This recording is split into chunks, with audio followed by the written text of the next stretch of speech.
Mientras el mundo se hunde en señales proféticas y caos apocalíptico, una joven embarazada comienza a tener pesadillas aterradoras. Desesperada, alquila una habitación a un misterioso extranjero, sin imaginar que acaba de invitar al mal a cruzar su puerta. Lo que crece en su vientre podría ser la última esperanza o el principio del fin.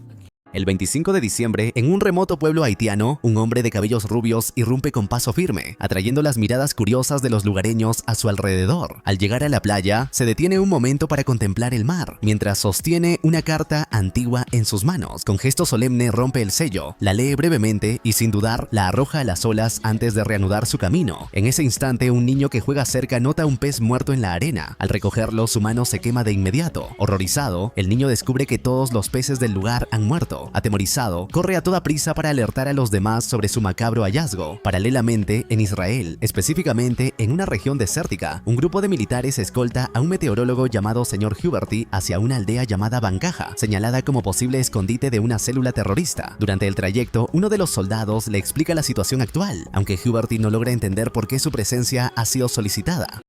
Al llegar al lugar, lo que encuentran desafía toda lógica. El pueblo ha experimentado su primera nevada, acompañada de un frío glacial imposible de concebir en pleno desierto. Al internarse en la aldea, descubren los cuerpos inertes de los presuntos terroristas, completamente cubiertos de hielo. Surge entonces una discusión entre el militar y Huberty, quien atribuye el fenómeno a causas naturales, aunque sin lograr convencimiento. Es en ese momento que aparece el padre Lucci, enviado directamente por el Vaticano para investigar lo ocurrido. Con tono grave, afirma que no hay una explicación científica posible. Revela que la aldea fue construida sobre las ruinas de un antiguo enclave bíblico, Sodoma, ciudad arrasada junto con Gomorra como castigo divino por sus múltiples pecados. Mientras inspecciona el lugar, Lucci encuentra un sello idéntico al de la carta lanzada al mar en Haití. Al otro lado del mundo, en California, Estados Unidos, una joven embarazada llamada Abby acude a realizarse una ecografía. La doctora le confirma que espera un varón. Aunque faltan apenas 2 meses para el parto, la especialista le advierte sobre ciertas anomalías y le pide regresar la semana siguiente para continuar con la observación. Horas más tarde, Abby observa a un grupo de niños cantando junto a la directora de la escuela.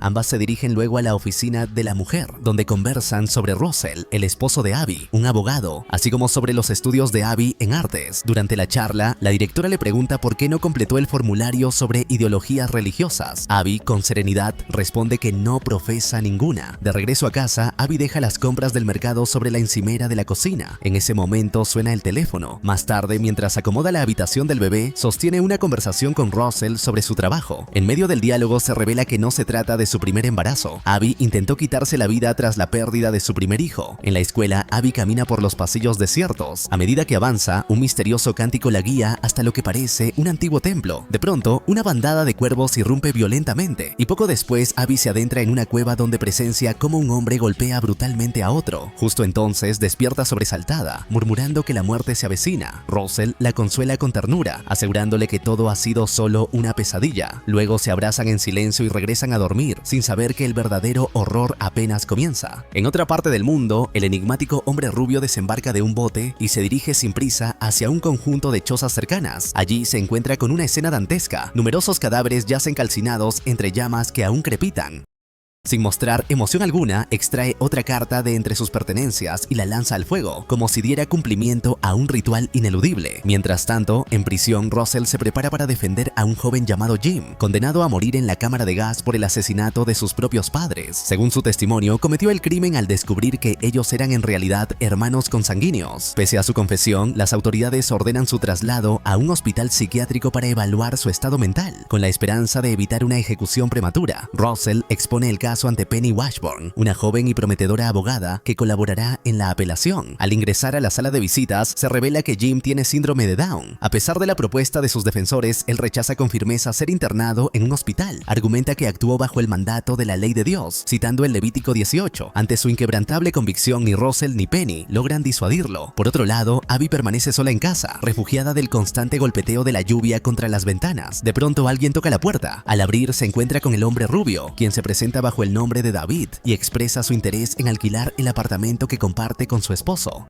Con amabilidad, Abby lo invita a pasar mientras busca las llaves. Durante la conversación, Abby le pregunta de dónde proviene. David, con un aire evasivo, responde que es de todas partes, pues viaja continuamente por motivos de trabajo. Afirma ser profesor de lenguas antiguas, lo que despierta aún más la curiosidad de Abby. De forma repentina, David menciona que el bebé de Abby nacerá el 29 de febrero, una fecha inusual que la deja perpleja. Al preguntarle cómo lo sabe, él responde con naturalidad que lo vio en el calendario colgado detrás de ella. En ese instante, Abby se da cuenta de que las llaves estaban en su bolsillo y procede a mostrarle el departamento. Después de recorrer el lugar, David decide quedarse esa misma noche. Más tarde, Russell lo ayuda con su equipaje y David le entrega el pago del alquiler en efectivo, sin titubeos. Al ver su disposición, Abby propone invitarlo a cenar, pero David declina la invitación con una excusa cortés. Horas después, intrigada por el comportamiento de su nuevo inquilino, Abby decide ir a buscarlo. Al llegar al apartamento, nota que no hay señales de él. Sin embargo, al entrar, encuentra una carta idéntica a las anteriores, abandonada sobre la mesa.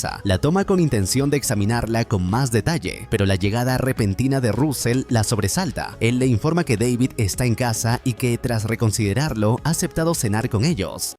Durante la cena, la conversación fluye con naturalidad. En un momento, el perro de Abby comienza a inquietarse para salir, por lo que Russell decide llevarlo afuera. Mientras tanto, un pájaro irrumpe en la casa y Russell le pide a Abby que busque una escoba. La reacción de David es inesperada. Se sobresalta, como si creyera que iban a agredirlo. Avergonzado por su desmesurada respuesta, se disculpa con una mezcla de incomodidad y reserva. Una vez que el ave abandona la sala, David decide compartir una historia peculiar. Relata un antiguo mito hebreo sobre el Guf, un depósito celestial que alberga todas las almas humanas antes de su nacimiento. Según la leyenda, cada vez que nace un bebé, su alma desciende desde el Guf y únicamente un gorrión puede contemplar ese instante sagrado. El gorrión, al cantar, es el único ser vivo capaz de presenciar la llegada de un alma a la tierra. Mientras tanto, en Haití, el padre Lucci examina con atención el fenómeno de los peces muertos que yacen a la orilla del mar. Tras reflexionar, lo asocia con el pasaje de Apocalipsis 16:3. El segundo ángel derramó su copa sobre el mar y este se convirtió en sangre como de muerto y murió todo ser vivo que había en el mar. Convencido, Lucci concluye que la profecía del fin de los tiempos ha comenzado. Al día siguiente, Abby realiza algunas compras para el bebé, entre ellas un móvil de cuna con pequeñas figuras de pájaros.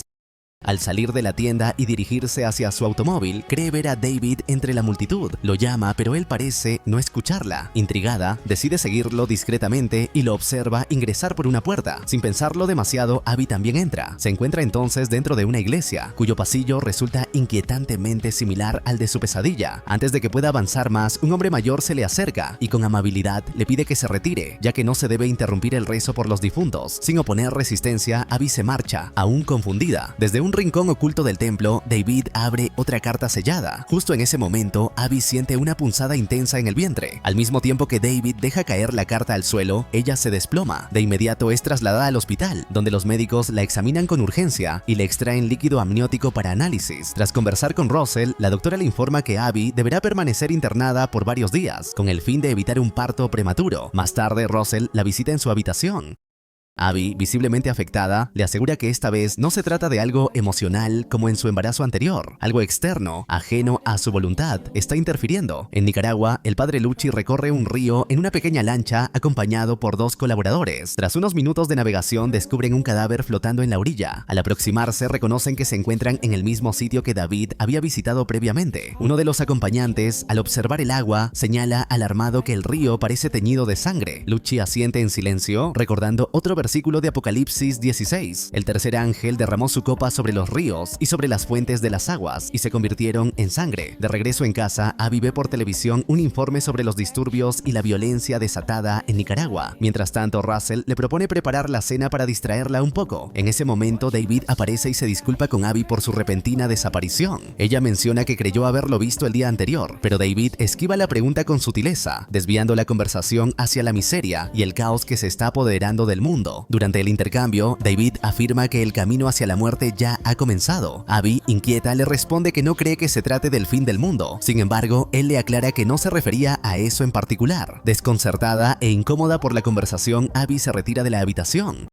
Antes de irse, escucha que David murmura una inquietante disculpa por el bebé. En el Vaticano, el padre Lucci se presenta ante los cardenales en una reunión privada para informar sobre los extraños sucesos ocurridos en el desierto del Negev. Sin embargo, tergiversa la verdad deliberadamente. Afirma que se trató de simples fenómenos naturales y que no hay motivo alguno para alarmarse. Antes de retirarse, insiste en que todo lo que ha presenciado carece de cualquier relación con el apocalipsis, ocultando así lo que en realidad ya sabe con certeza. Al día siguiente, Abby regresa al apartamento de David con la intención de leer la misteriosa carta. Al encontrarla, está a punto de abrirla cuando el canto repentino de un cuervo la interrumpe. Un escalofrío recorre su cuerpo. Mientras observa la estancia, nota un escritorio en penumbra. Al acercarse, descubre otra carta diferente y decide examinar su contenido. Dentro, halla varios recortes de periódicos, todos con titulares trágicos y perturbadores. Sin darse cuenta, deja caer la primera carta, que queda olvidada en el suelo. En su lugar, encuentra unos papeles con los números 2 y 29 escritos en una grafía que le resulta extraña, como si perteneciera a una lengua antigua. Inmediatamente, Abby relaciona esos números con la fecha esperada para el nacimiento de su bebé, el 29 de febrero. Inquieta, retrocede y pisa accidentalmente la carta caída, rompiendo el sello que aún conservaba.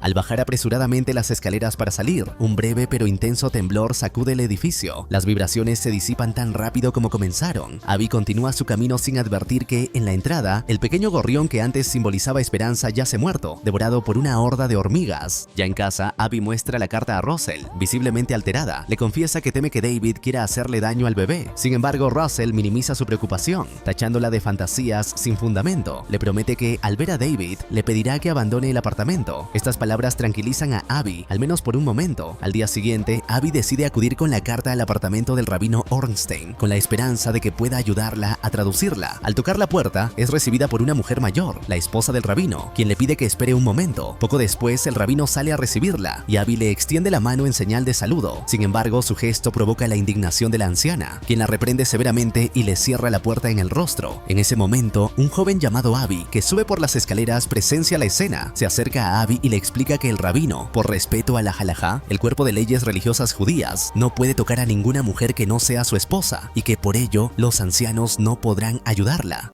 Avergonzada, Abby se disculpa, pero Abby le aconseja marcharse. Antes de irse, Abby le suplica que la ayude mostrándole la carta. Abby la examina y le dice que el texto está escrito en Malachim, un antiguo alfabeto cifrado hebreo usado en la Edad Media. Al ver la desesperación en su rostro, accede a ayudarla. Ambos entran en el apartamento de Abby. Él toma un libro polvoriento y comienza a buscar equivalencias que le permitan descifrar el mensaje. Abby le muestra los números escritos en la carta y Abby le explica que no son cifras aleatorias, sino una referencia bíblica, Joel 2:29. Ella le pide que le lea el versículo que menciona la llegada del gran y terrible día del Señor. Alarmada por el significado, Abby le ruega que traduzca todo el contenido. Abby promete tener la traducción completa al día siguiente. Más tarde, Abby se dirige a la biblioteca pública, donde continúa su investigación. Encuentra un antiguo manuscrito sobre el Guf, el supuesto almacén celestial de donde proceden las almas humanas. En uno de los pasajes, lee una frase que la deja helada. Cuando nazca el niño sin alma, el apocalipsis comenzará. Esa revelación enciende sus alarmas. Abby llega a la conclusión de que David no es un simple inquilino ni un erudito en lenguas, sino un fanático religioso con la intención de asesinar a su hijo y así dar inicio al fin del mundo. Sin perder tiempo, llama a Russell para contarle lo que ha descubierto. Él, preocupado, le pide que regrese a casa de inmediato. Mientras tanto, Abby, aún concentrado en la traducción, interrumpe su trabajo por un instante. Mira por la ventana y observa cómo la luna se tiñe de un rojo profundo. Un escalofrío lo recorre. La profecía comienza a tomar forma. Paralelamente, Abby entra a su casa visiblemente alterada. En lugar de encontrarse con su esposo, se topa con David, quien la está esperando en la penumbra. Él comienza a decirle que su bebé morirá porque carece de alma y asegura ser uno de los mensajeros de Dios. Convencida de que David intenta asesinar a su hijo, Abby reacciona instintivamente y lo apuñala. En ese instante, una intensa luz blanca emana de la herida. En el hospital, los médicos inmovilizan y sedan a Abby. A medida que cae en la inconsciencia, comienza a experimentar horribles pesadillas. En ellas, un hombre que guarda un inquietante parecido con David es derribado por un soldado romano, quien luego se dirige a ella y le formula una enigmática pregunta. ¿Morirías por él? Horas más tarde, Russell conversa con la doctora de Abby, quien le informa que ella deberá permanecer bajo observación durante algunos días para evitar complicaciones en su embarazo. Mientras tanto, Abby dialoga con un reverendo sobre las señales que parecen anunciar el fin de los tiempos. No obstante, el reverendo considera que, aunque el apocalipsis podría estar cerca, aún no es el momento. Días después, Abby regresa a su hogar. Mientras prepara un baño, toma una hojilla con la intención de quitarse la vida, pero finalmente desiste. En paralelo, el padre Lucci llega a la ciudad, donde otro sacerdote lo confunde con alguien del pasado. Esa noche, Abby observa la luna desde su habitación cuando David irrumpe y le anuncia que las señales del apocalipsis ya han comenzado y que nada podrá detenerlo. Le asegura que su bebé ha muerto, pero Abby se niega a aceptarlo y manifiesta su voluntad de hacer lo que sea necesario para que nazca con vida. David le responde que para evitar el fin del mundo se requiere un verdadero acto de fe. Al día siguiente, Russell y Penny reciben la noticia de que han perdido el recurso de apelación contra la sentencia de Jim. Mientras tanto, Abby camina por la calle cuando una intensa granizada comienza a caer. Al resbalar y caer al suelo, es auxiliada por el padre Lucci, quien se presenta afirmando que ha venido a cuidar de su hijo. Tras cesar la lluvia, ambos se dirigen a una iglesia. Allí, Lucci le habla sobre las señales del apocalipsis y le revela que ella es el último sello. Abby, sin embargo, insiste en que todavía pueden detener otro de los sellos a través de la fe. De pronto, una ráfaga de viento abre una ventana y cuando Lucci se acerca a cerrarla, su anillo queda expuesto a la vista de Abby. Este detalle desata en ella nuevas visiones y comprende que Lucci es el mismo hombre que golpeaba a David en sus pesadillas. En ese momento también recuerda que ella es la reencarnación de Serafia, la mujer que ofreció agua a Jesús en su camino al Calvario. Al notar que Abby ha descubierto su identidad, Lucci le revela su verdadera naturaleza. No desea la salvación del mundo, sino su destrucción. Confiesa ser Cartáfilo, el portero de Pilatos, condenado a la inmortalidad por haber golpeado al Hijo de Dios y destinado a vivir eternamente hasta la llegada del juicio final. Aterrorizada, Abby huye de la iglesia. Desesperada, Abby sube a su auto. Poco después, Abby la alcanza y le pide que lo deje entrar. Mientras tanto, Lucci se dirige a la parroquia y se encuentra con el sacerdote que lo había reconocido anteriormente. Sin mostrar piedad, le revela que es, en efecto, Cartáfilo y que ha esperado 2000 años para poder morir. Luego, lo asesina sin contemplación. Más tarde, Russell se reúne con Jim en prisión y con evidente pesar le comunica que ya no queda nada por hacer. La ejecución en la cámara de gas es inminente.